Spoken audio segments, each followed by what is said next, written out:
Hello, everybody. How are you all doing today? My name is Isiada Ifoma.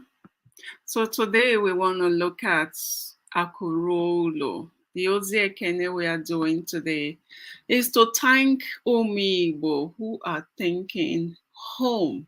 How can we go home and develop our home? I saw a very beautiful video about Akurolo and I want to share it with all of us. So please just follow us and you're going to love this video. So, but before I share this video with us, let us play some music, okay?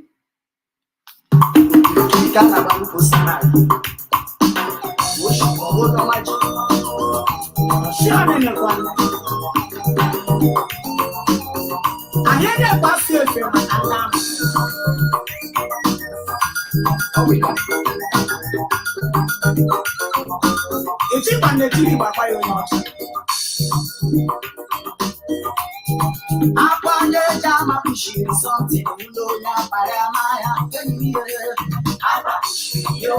know that Paramaya. Aqua Jama push something you know that Paramaya can be Aqua push you know that Paramaya. Aqua Jama push something you know that Paramaya. Aqua push you know that Paramaya. Aqua Jama push something you know that Paramaya.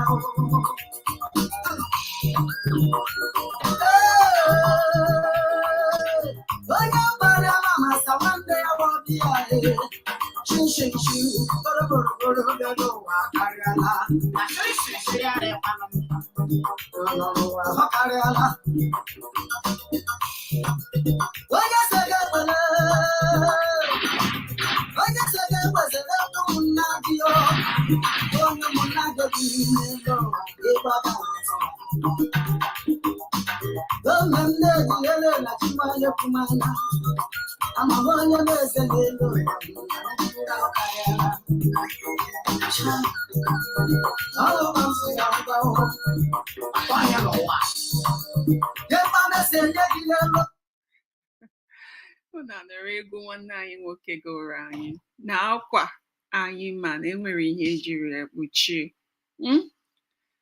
okwukwa maka izere ụmụnna dị ka ihe anyị ji kpọrọ anyị egwu a. By the way, ndị na-ekele ụnụ ụmụ Igbo bụ ụmụ nwanyị ọgbakọ ọgbakọ ụmụ nwanyị Igbo worldwide. Ndị a bụ ụmụada Igbo pụrụ iche, ndị ihe gbasara Igbo na-emetụ n'ahụ, ndị ọ masịrị n'ala Igbo ga-adịrịrị mma. Ndị a bụ ndị ada mgbe ochie, ndị a na-atụkọta ji na ede na ewu na ọkụkọ ewere biwe nwunye dị ụlọ, ndị ọnụrụbe nwanne agba n'ọsọ, ụmụada gburugburu.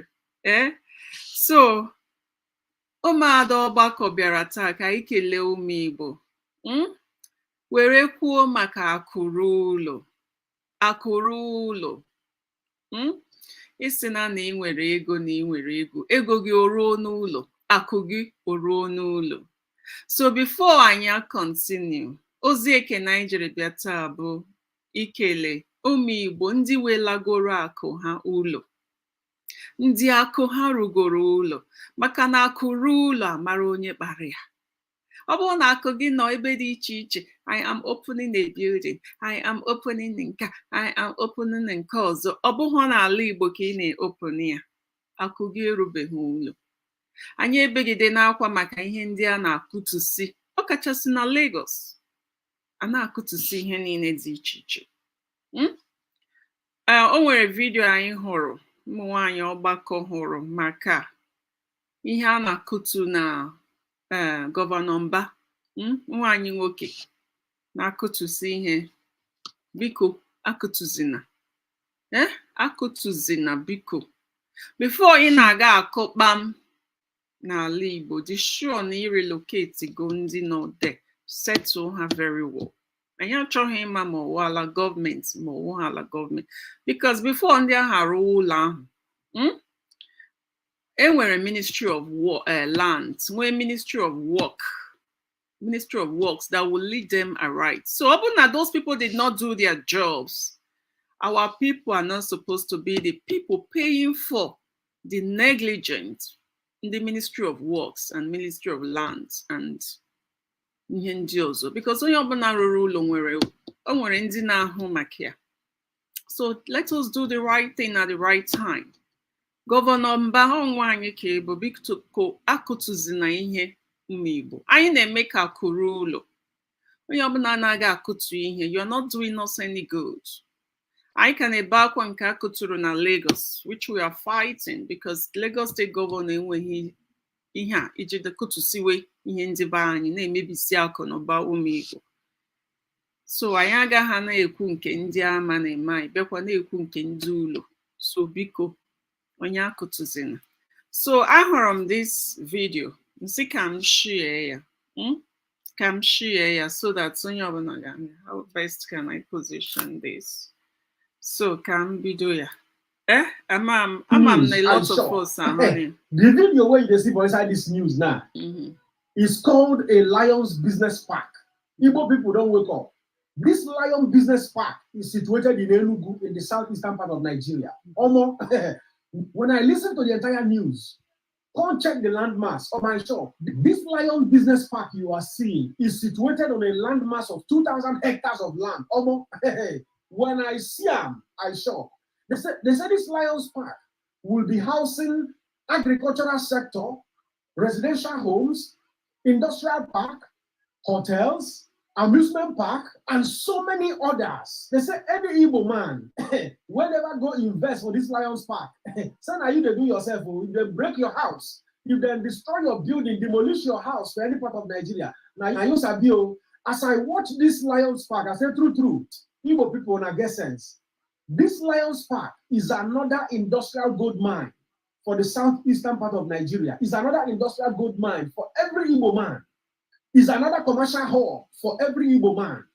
Is another commercial hub for every Igbo man. They say any type of business you can think of, any type of business at all, whether spare parts, whether na okrika, whether na reboot, whether na shoe, any type of business, whether na cloth, any type of business entirely you can think of. They say make you the enter Lion Business Park for inside Enugu. As in what is it that God beg you? They share and make every Igbo man they see.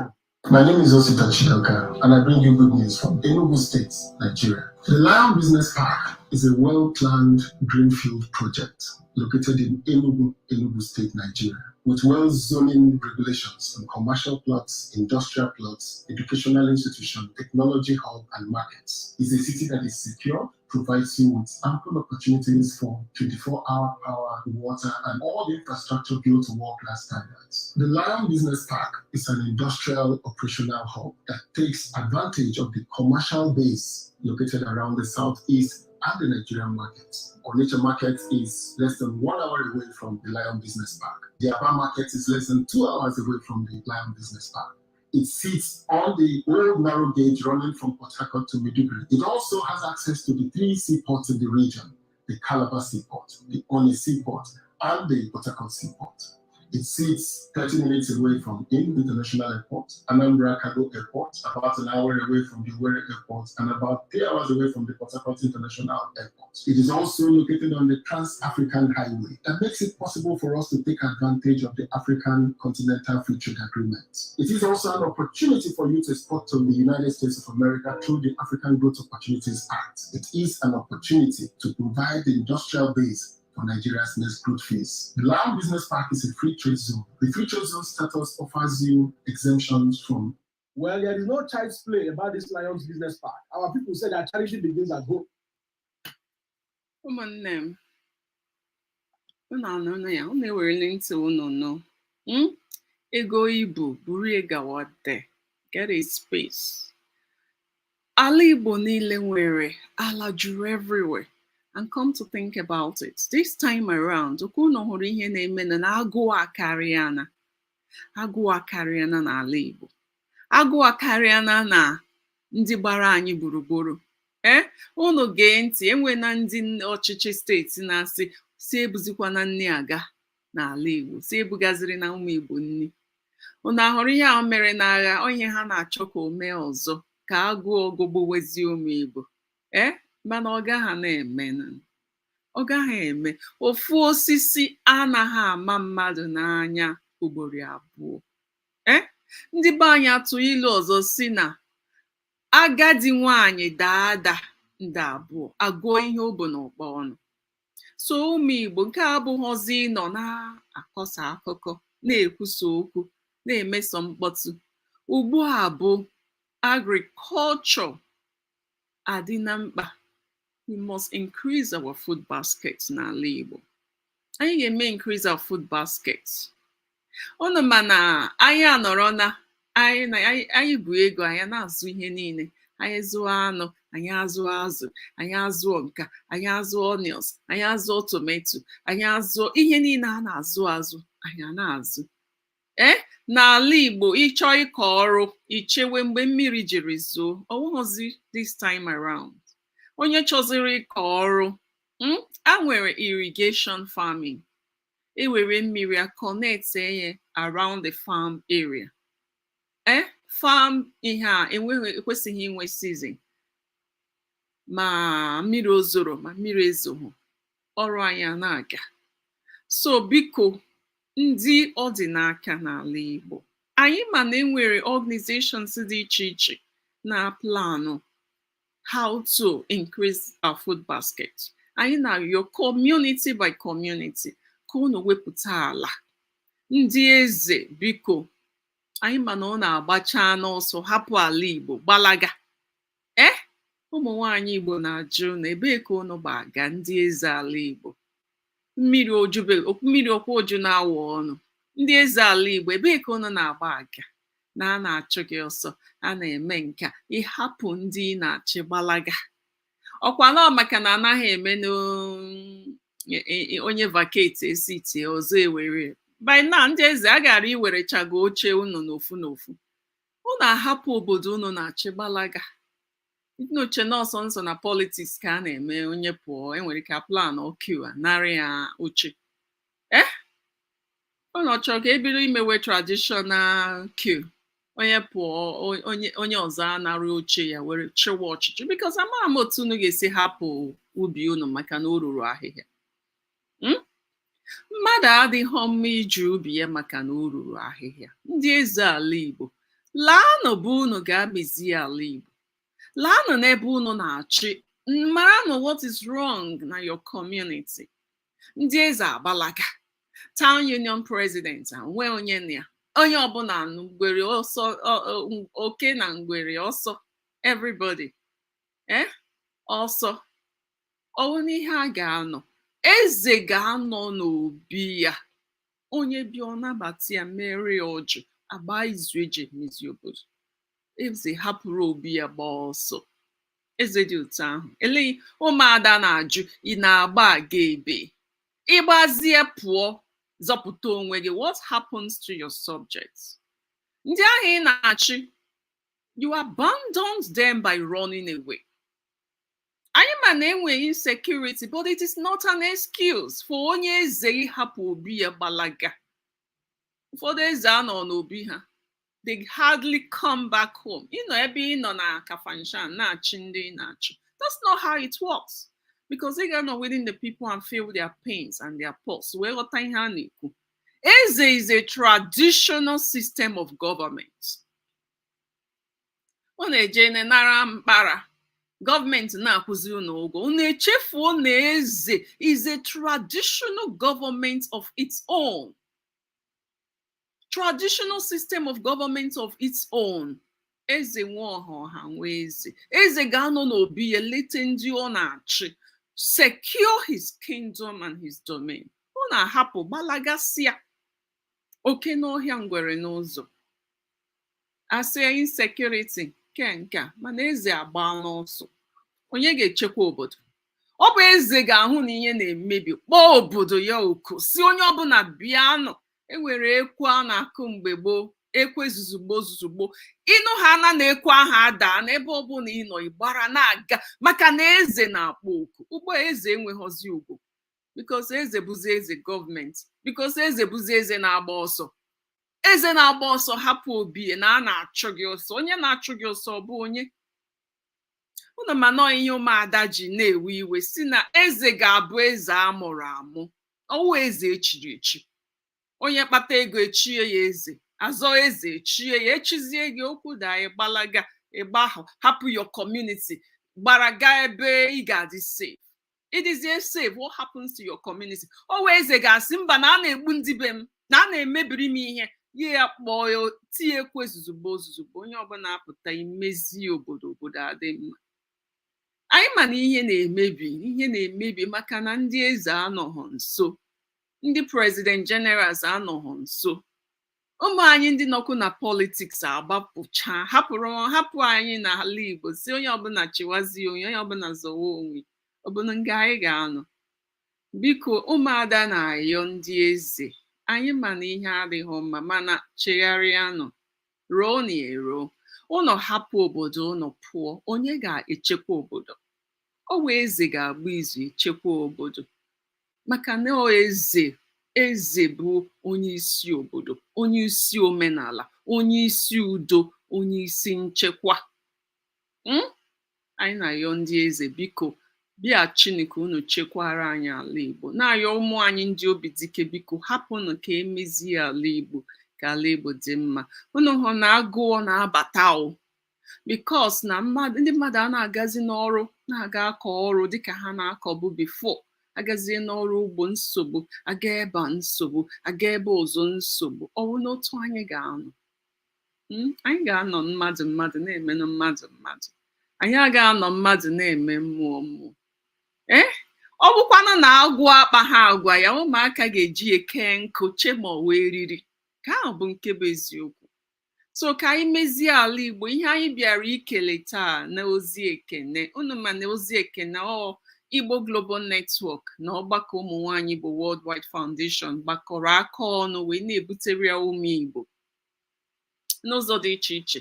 So ozi ekele nke taa bụ ikele ụmụ Igbo ndị bulatagoro akụ ha ụlọ, maka na asị na akụ ruo ụlọ ọ bara onye ihu na onye azụ.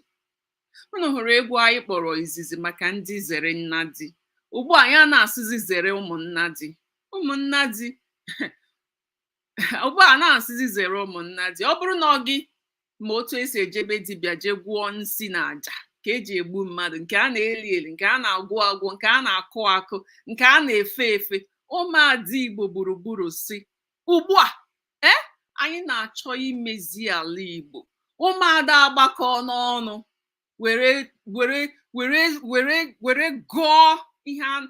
were gọọ nke ha jiri bụrụ ụmụada, were sị ka onye ga-ejekwa na ị na-eji ịgwọ ọgwụ, na ị na-eji ịkpa nsị, na ị na-eji ibute aja, ka ị ga-eji kụọ mmadụ ibe gị, nke ị ga-eli eli ụkwụ aza mmadụ, nke ị ga-efe efe, ma gị ma dibịa na-agwọ ya. Ụmụada Igbo gburugburu sị mbọsị ahụ ị ga-eche ya n'echiche, ala bụrụkwa gị okpu. Ala mụrụ anyị bụrụ gị okpu ị ga-ekpu n'isi. Maka ihe na-eme n'ala Igbo karịa ugbu a. Ụmụada chọrọ ka emezie ala, ka ala dị mma. Ụmụada apụtana were na-egosi nke ha na-eme dịka ndị ada. Ihe izizi ụmụada na-ekwu bụ ịbụrụ onye na-agwọ nsị na aja, bụrụ onye na-eme ihe ọjọọ ọbụla n'ala Igbo, kwakọrọ ngwongwo gị mara ebe ịkwa ya aga. Ịkwakọta ngwongwo ihe ọjọọ gị ahụ, suo ya ọkụ, maka imekwa anya ọzọ. Ụmụada Igbo si n'ala ga-abụrụ gị okpu. Ị ga-ekpu ala a n'isi, ọ bụrụ gị okpu, maka na o metara na ga-eburu onye zaka ọ ga-ekpo, onye buwe ebunwu nọ ọgbawa ya ọlụ. Maka na ụmụada si n'ala Igbo ga-adịrịrị mma. So ndị nsị na aja, ụmụ anyị na-alọta to invest n'ala Igbo. Buru nsị na aja gị ga lie ya, tụfuo ya, gbaa ya ọkụ, maka na ala Igbo ga-adị sanitized. Ihe ọjọọ agaghị epụzi omenala Igbo ọzọ. Isikwanụ na ị gaghị ekwe na nke ahụ ị na-eme ka ị ga-mee n'ọzọ, gaa mee ya ọzọ. Imecha anya ichere ihe ụmụada kwubiri n'isi gị, maka na ị ga-eji ala wee zere mmiri, ị ga-eji ala wee mere okpu ị ga-ekpu n'isi. ọ bụrụ na gị bụ dibịa na-agwọ ọgwụ ọjọọ n'ala Igbo, kwakwara ọgwụ gị a gbaa ya ọkụ, wufuo ya, maka na ala Igbo na-asọ ihe ọjọọ karịa na ihe ọnwụ na mfu jiri karịa. Ugbu anyị abịa n'imezi ala ka ala dị mma. Onye sikwana na ga emezie nọ ihe ọjọọ ka ọ ga-eji wee na-aga, ịma na onye a ga-eji ala wee zere mmiri, because ihe ọjọọ agaghị continue n'ala Igbo. Ọ gaghị ekwe omume. Ihe ọjọọ will not continue n'ala mụrụ mụ na gị. So ụmụada apụtana, ụmụ nwanyị ọgbakọ na-ayọ ụmụ anyị, biko ka udo chịa n'ala Igbo, ka ịhụnanya bata ọzọ, ọnụrụbe nwanne, imibewe anya ebewe. Ụmụ nwanyị Igbo Global Network na-ayọ ụmụ Igbo si biko ka anyị bụrụ n'ofu, welata na akụ ụrọ, ka akụ anyị ruo ụlọ. Unu ekwekwene ka agụụ gụgbuo ụmụ Igbo.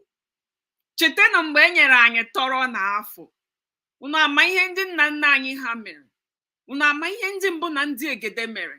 Ugbu a anyị adịgo so challenged. Ugbu a anyị adịgo so challenged. Ugbu a anyị adịgo so challenged. Nke anyị jiri bụrụ odogwu ga-apụta. Nke anyị jiri bụrụ ụmụ Igbo ga-apụta. Hey! Unu ma ndị anyị bụ ụmụ Igbo. Amamihe anyị na mma anyị si na Chukwu abịa. So ihe anyị na-ayọ onwe anyị taa bụ onye nwere ego buru ya lọtawa n'ala Igbo. Onye ji akụ bupụtie. The show na ụmụ Igbo na-eri nri. Ụmụ nwanyị Igbo nọ na-ere ụmụ ha n'ahịa ka ha wee rie nri. All the southeastern governors and your first ladies, your wives. Hey! Ụmụ nwanyị na-ere ụmụ ha n'ahịa. Amamụ na-anụgo ya, maka na agụụ akarịa na, maka na enweghị ihe a na-eri. Owe ego kọrọ, unu agba nkịtị, unu a na-ele n'anya, ọ naghị ewute unu. Unu ewere nri nye ụmụ nke unu, ụmụ ndị ọzọ agbara ọnụ. Ndị a bụ ndị unu gara represent. Ma ha tinyere gị n'ọchịchị, ma ha tinyere gị, ma ị bara there by your own power. It is your responsibility to take care of your own people. Anya mmiri agwụ n'ụmụ mmadụ n'anya, anya ha na-agbazi ọbara. Under your watch, women are selling their children out of abject poverty. Under your watch, you governors, under your watch.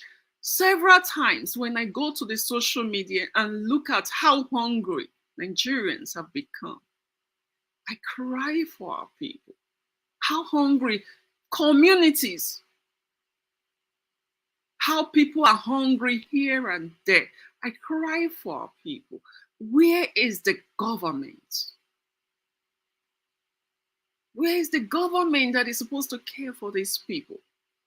Okwa fuel subsidy, and we were thinking that the fuel subsidy now they will transfer fuel subsidy to food subsidy, but fuel subsidy was removed but never transferred anywhere.